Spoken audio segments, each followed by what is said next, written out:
first things first, you know what I'm saying, why ice baths? You know, a lot of people have been seeing the ice baths. It's one of the biggest recovery things we're seeing around here. You see it pretty much just as much as you see with the foam rolling, just as much as you see with the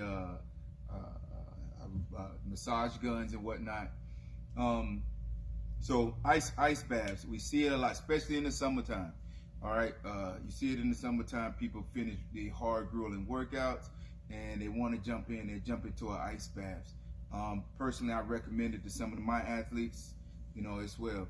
Now, once again, depending on where you look at and depending on who you ask, they're going to give you, you know, they're going to give you the pros and the cons of what you know, should be doing, what you should think about doing with the ice baths, or even if you should do it. All right. Just as anything that we say, if it's not going to hurt you, try it for yourself. Don't just take somebody's word for it. Come out here and try it. All right, because some of the things that people have reported, and some of the studies, like they'll tell us, you know, first thing is the ice baths help aid in muscle recovery. All right, muscle recovery is everything.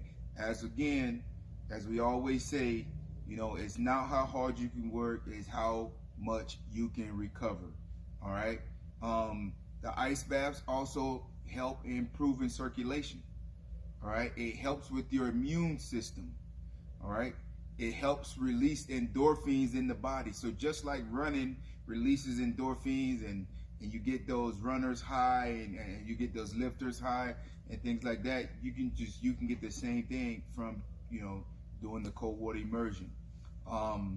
It also has been proven, you know, because along with the endorphins being released, it also helps you, you know, combat mental health illnesses.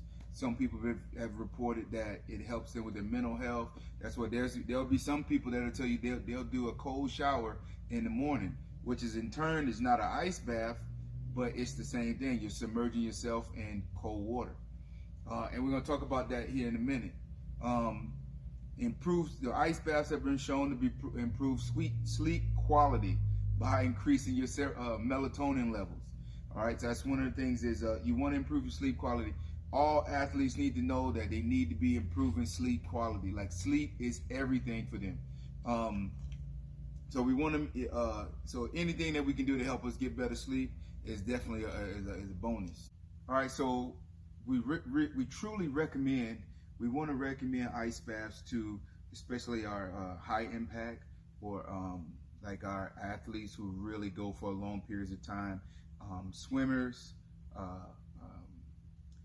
you know, swimmers are multi-event track athletes, long distance runners.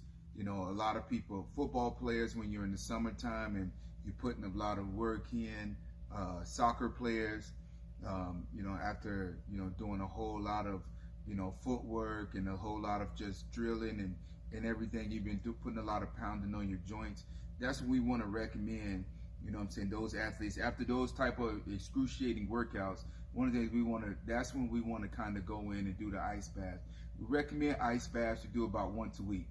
All right. Now most people, when we think about ice baths, we think about excruciating pain, freezing cold, you know, below zero temperatures and whatnot.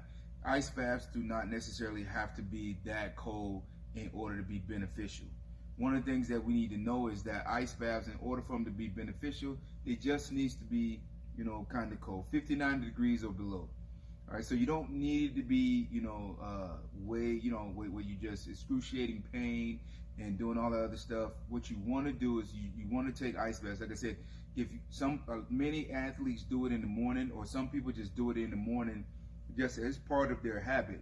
They'll take a regular hot shower, and then, you know, the last 5 minutes or so, or the last 30 seconds or so, they'll turn on their cold water.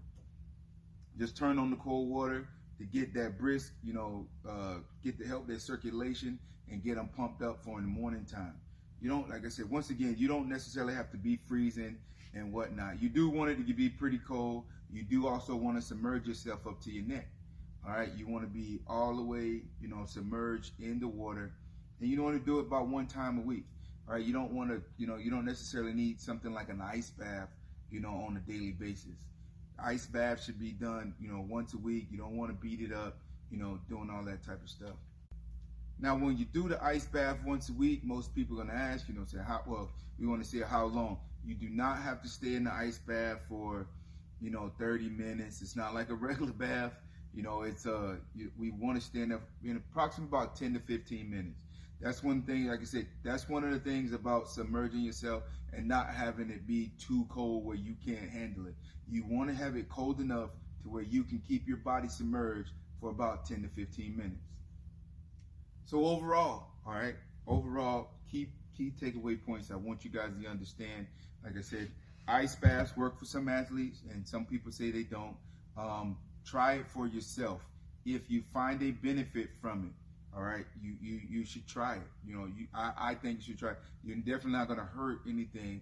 You should try it. Most athletes report some type of benefit from it. So what we want to do, just make sure you try it. Try it once a week, after excruciating work, especially for athletes that have a little bit of tendonitis around the knees, joints around the elbows, shoulders, those types of issues and stuff like that. The cold water immersion is great for those type of inflammation issues and whatnot.